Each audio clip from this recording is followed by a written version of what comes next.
Canadians. We're known for a lot of great things, like hockey, Tim Hortons. moose, Being polite. and also for being really good at producing vast amounts of energy safely and responsibly. Which is good because the world needs more and more of it every day, especially oil and natural gas, which we have in more abundance than maple syrup. On a global scale, Canada is the 5th largest producer of natural gas in the world and the 6th largest producer of crude oil. The trouble is, while we're good at producing oil and natural gas and getting it from here to here, we don't really have ways to get it from here to here.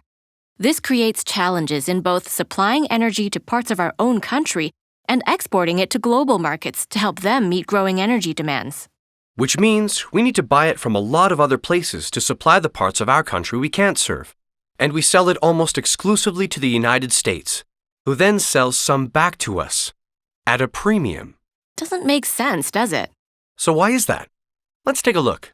Despite our abundant oil resources, our refineries process less than 30% of that oil.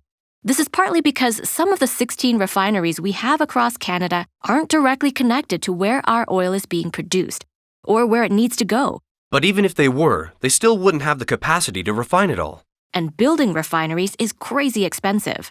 So we send most of our oil to the US where it can be refined, but we also import some back up to our refineries because access is easier from the States than across our own country.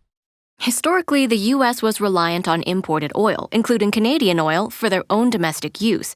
But with recent advances in horizontal drilling technology, they are now able to tap into their massive shale oil and natural gas reserves in a way they weren't able to in the past. In 2013, the US produced more oil than it imported for the first time in 20 years, and has since become the world's largest producer of oil and natural gas.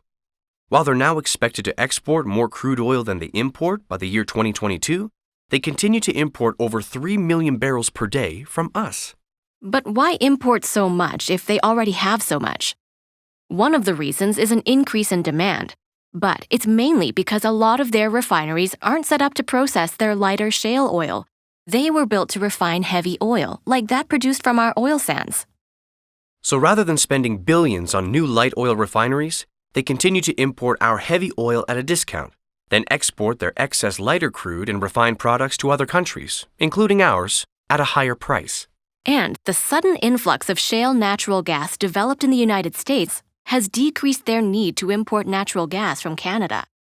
What does that mean for Canada's future energy relationship with the US? Well, the magic 8 ball isn't conclusive, but we're taking steps to get our energy to other markets, and we're innovating new technologies to leverage our natural resources in other ways, all in order to increase our trade partners and be less dependent on our neighbors to the south.